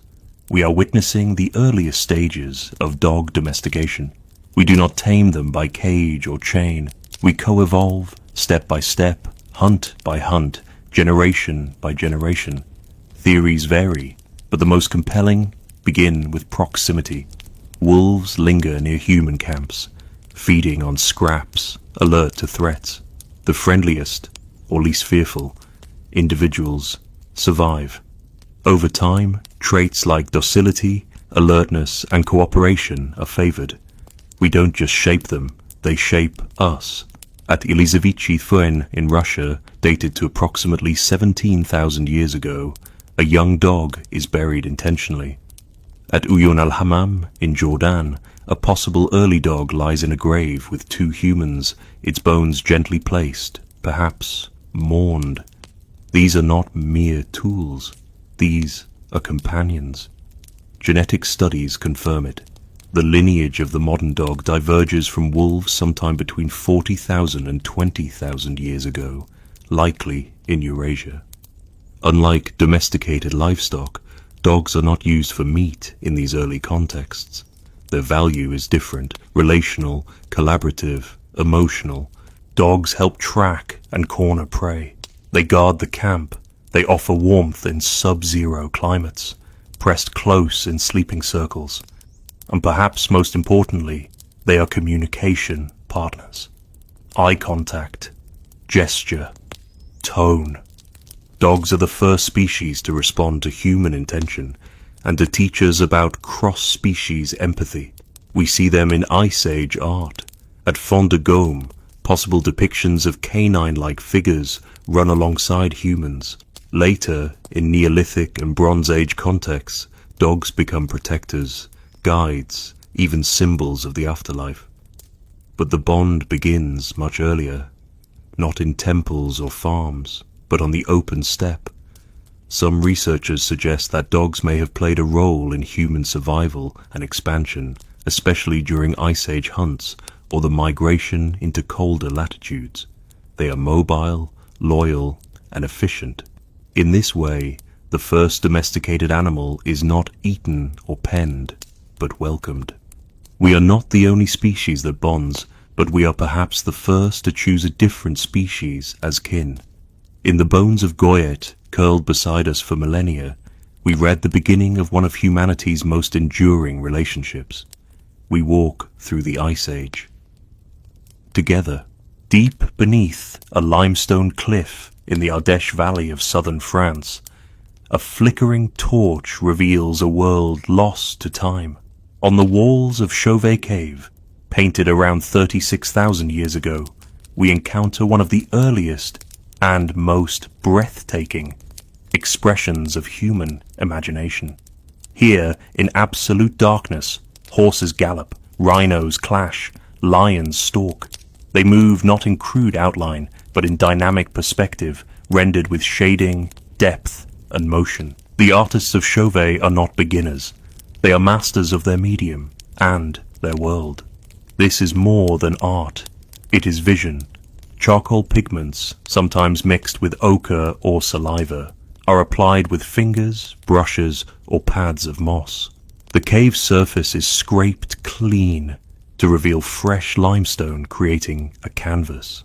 The walls themselves are shaped by time, and the artists use the curves and bulges of the rock to animate the animals, making them appear to leap, breathe, run. The images include over 400 animals from 14 different species: lions, mammoths, bison, aurochs, panthers, bears, many of which were rarely or never hunted. This is not a hunting log. It is a spiritual and symbolic landscape, a cosmos rendered in ochre and coal. And then there are the human traces: handprints, palm stencils, a child's footprints preserved in ancient clay, alongside the paw prints of a wolf. Did they walk together, or pass through at different times? We cannot know. But their presence makes the space alive, tangible, and intimate. Radiocarbon dating shows that the art was created across generations, some panels up to 5,000 years apart. Chauvet was returned to, revisited, its meanings layered like the pigments on its walls. It was a sanctuary, a school, a cathedral of memory. The sophistication here rewrites old assumptions, that true art began only in Europe after 30,000 years ago. But Chauvet is early and already advanced. It tells us that the capacity for symbolic abstraction, aesthetic judgment, and cultural continuity existed far earlier than once believed. This is not decoration. It is storytelling, ritual, belief. We do not know the stories behind the scenes, the chants, the silence, the intent. But the evidence of torches rubbed along the walls, soot from smoke, and deliberate placement suggest performance. These paintings are not made for the eye of the day, but for the mind of the night. We are witnessing not only what people saw, but how they felt. About animals, about cycles, about danger, power, spirit. In Chauvet, we do not merely draw, we conjure, and from these shadows across tens of millennia, the vision still reaches us. We are no longer just observing the world, we are recreating it. The air thins, the wind slices. We ascend into the silence of altitude and discover footprints frozen in time. High in the Tibetan plateau, at Chusang in modern-day Nepal, ancient footprints and handprints are preserved in solidified hot spring limestone, dated to at least 20,000 years ago, possibly even as early as 30,000 years ago, depending on debated estimates. This is one of the earliest known signs of human presence at altitudes above 4,000 meters. We are not supposed to be here, not yet. Oxygen levels are 40% lower than at sea level. Temperatures plunge well below freezing. And yet, here we are. Barefoot impressions, some from children, pressed into warm volcanic mud as it bubbled and cooled. They walk, pause, balance, perhaps play. The prints are accidental, but they are eternal. Later genetic and archaeological data confirm that humans begin settling the highlands of the Tibetan Plateau between 16,000 and 12,000 years ago, adapting in ways never seen before. Genes affecting hemoglobin levels, blood flow, and respiratory efficiency evolve, especially in the ancestors of modern-day Tibetans. This adaptation is rapid, intense, and enduring, a unique example of natural selection in action. But even before permanent settlement, our presence here, however brief, reveals curiosity, endurance, and the willingness to test boundaries. We do not only follow rivers and forests. We climb mountains, cross glaciers, and chart uninhabitable lands. Why ascend into such thin, hostile air? Perhaps for migration, exploration, or seasonal foraging. Some may follow game, others may be drawn to the geothermal warmth of springs, and some, especially the children, may simply be walking, as children do, across mud that just happened to record their journey for eternity. Nearby discoveries include stone tools, charcoal, and traces of temporary shelters. Later sites on the plateau reveal advanced yak domestication, barley cultivation, and even ritual monuments, but all of this comes much later. Here, we are on the frontier, at the edge of what humans can endure. These early footprints are among the oldest high-altitude human traces on Earth. They show not conquest, but presence.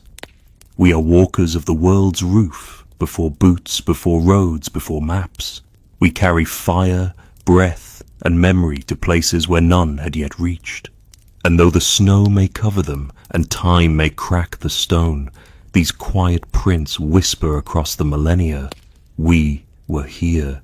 Long before algebra, before numbers were written or symbols etched, we begin to count.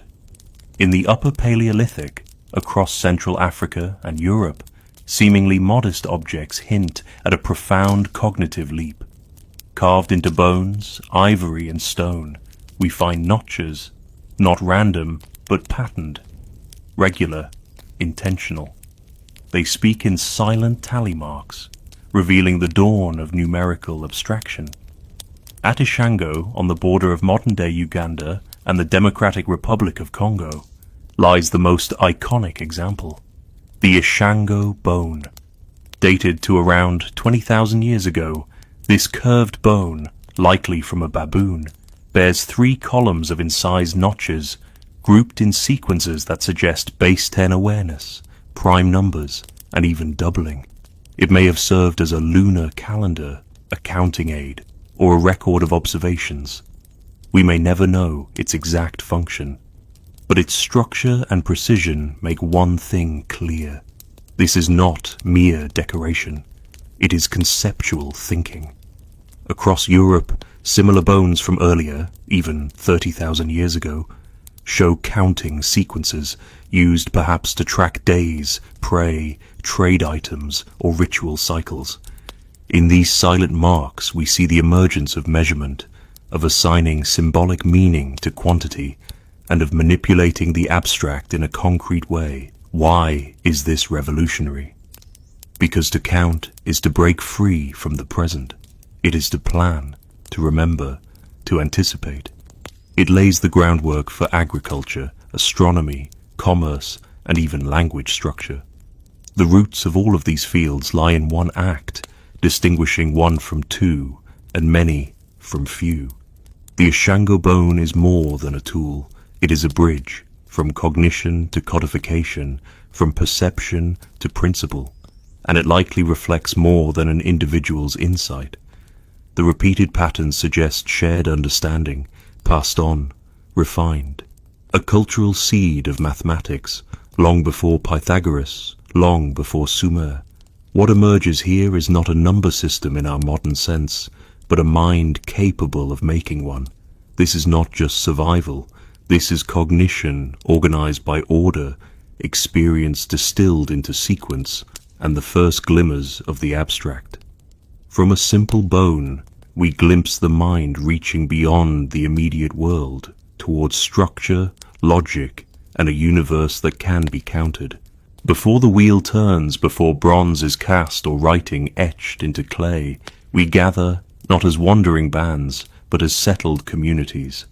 At the end of the last ice age, around 12,000 to 9,000 years ago, something extraordinary unfolds in the Fertile Crescent. The first proto-cities begin to rise. At sites like Jericho, Ain Ghazal, and Çatalhöyük, we find evidence of dense, planned settlements, home to hundreds, even thousands of people. Long before urban empires, these places demonstrate that we are no longer only survivors of nature, but architects of society. In Jericho, located in the Jordan Valley and dating back to approximately 10,000 years ago, massive stone walls and a circular tower suggest communal construction. These aren't just shelters, they are infrastructure. People live in rectangular houses with plastered floors, rebuilt atop older foundations in layered generations. This is the beginning of permanence. At Çatalhöyük, in central Anatolia, 9,000 years ago, houses are tightly packed, entered through rooftop openings. Walls are adorned with murals, symbols, and bull skulls, an early fusion of domestic life and ritual meaning. There are no streets, only rooftop passageways. Life is interwoven, both physically and socially. What makes these sites proto-cities is not just size, but complexity, shared labor, division of space, ritual practices, burial customs, and food production. By this time, the Neolithic revolution is underway.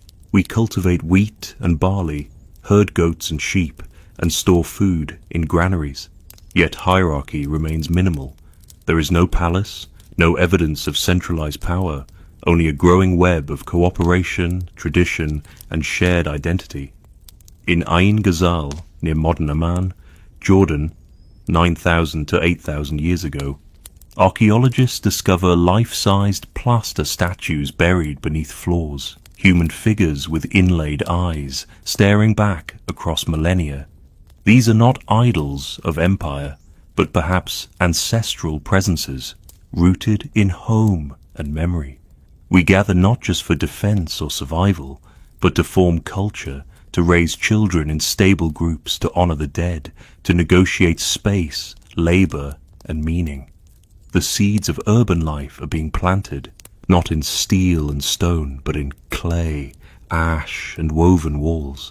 We cook together, build together, bury together.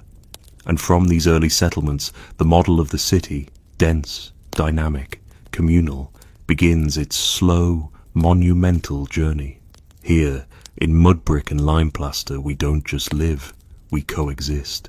Amid the rolling hills of the Levant and the Zagros Mountains, the wild grasses sway, ancient ancestors of wheat, barley, and lentils. Around 10,000 to 8,000 years ago, we no longer simply gather them. We begin to plant, tend, and transform them. This is the birth of agriculture, not in an instant, but through generations of observation, experimentation, and adaptation. We select grains that do not shatter easily, that ripen together, that can be stored for the lean months. We build stone sickles, grinding slabs, and storage pits. And we settle in one place long enough to see seed become stalk. At sites like Jerf El Ahmar and Abu Huraira in modern-day Syria, and Ain Malaha in Israel, archaeologists uncover evidence of early cultivation, microscopic wear on tools, carbonized seeds, architecture designed for storage. In some cases, granaries are built before permanent houses, suggesting that food surplus is the foundation of stability. But it is not just about wheat. We domesticate emmer, einkorn, peas, vetch, flax, and later animals like sheep, goats, and cattle. The Fertile Crescent, with its seasonal rains and diverse ecologies, becomes the cradle of the Neolithic revolution. the most profound shift in human subsistence since the mastery of fire. Grain changes everything. We can now feed more people, settle longer, plan further, but it also binds us to the land, to labor cycles, and eventually to hierarchies. As surplus becomes storable, tradable, taxable, fields are cleared, irrigation begins, and landscapes are shaped not by glacier or storm, but by our own hands. In doing so, we also transform ourselves. Bones become more gracile, disease profiles shift, diets narrow, but population booms. From wild grass to golden harvest, we forge a new contract with the earth, one built on patience, repetition, and the hope that seeds buried will rise again. We do not merely adapt to nature, we begin to reshape it. In the silent work of sowing and grinding, in the steady rhythm of seasons, we lay the foundation for everything to come. Cities, writing, power, civilization. And it all begins with the rustle of grass in a sunlit field and a hand scattering seeds into the soil. The ground trembles beneath their steps. For millennia they tower beside us, not monsters, but mammoths, ancient giants of the Ice Age plains. But by approximately 4,000 years ago, the last of them vanish. From the frozen mammoth steppes of Eurasia to the grasslands of North America, we share our world with these enormous creatures for tens of thousands of years. They are not just beasts of the past, they are contemporaries, prey, and perhaps even symbols. And in the end, they become one of the first casualties of the changing Anthropocene. At their peak, mammoths, especially the woolly mammoth, Mammuthus primigenius, roam from Spain to Siberia, from Alaska to the Yukon. They are perfectly adapted to the glacial world. Dense fur, a hump of fat for energy, tusks for breaking snow, and teeth evolved to chew frozen grasses. We hunt them with stone-tipped spears, drive them into traps, and carve their bones into tools, shelters, and art. In Mezherish, Ukraine, mammoth bones form the very walls of houses. At Rouffignac in France, we etch their massive forms into cave walls. But the world is changing. As the Holocene begins approximately 11,700 years ago, temperatures rise by more than 6 degrees Celsius, and the mammoth steppe, once a vast, cold, dry ecosystem, collapses, forests advance, grasslands retreat. Mammoths lose their habitat, yet some survive, isolated on Wrangel Island in the Siberian Arctic and St. Paul Island in Alaska. There, small populations endure, cut off from humans, for thousands of years. On Wrangel, mammoths persist until approximately 4,000 years ago, contemporary with the Egyptian pyramids, but even they fall.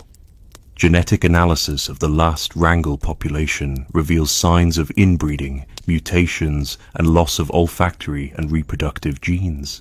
The final blow may not come from a spear, but from genetic drift and ecological isolation. Still, many scientists argue that human hunting played a critical role, not alone, but in combination with climate change. Wherever mammoths vanish, our footprints are near. Their disappearance marks more than extinction. It is a threshold. We witness the end of a world, of megafauna, of hunter-gatherer dominance, of Ice Age ecosystems. And in its place, we rise as farmers, city builders, engineers. But we do not forget them.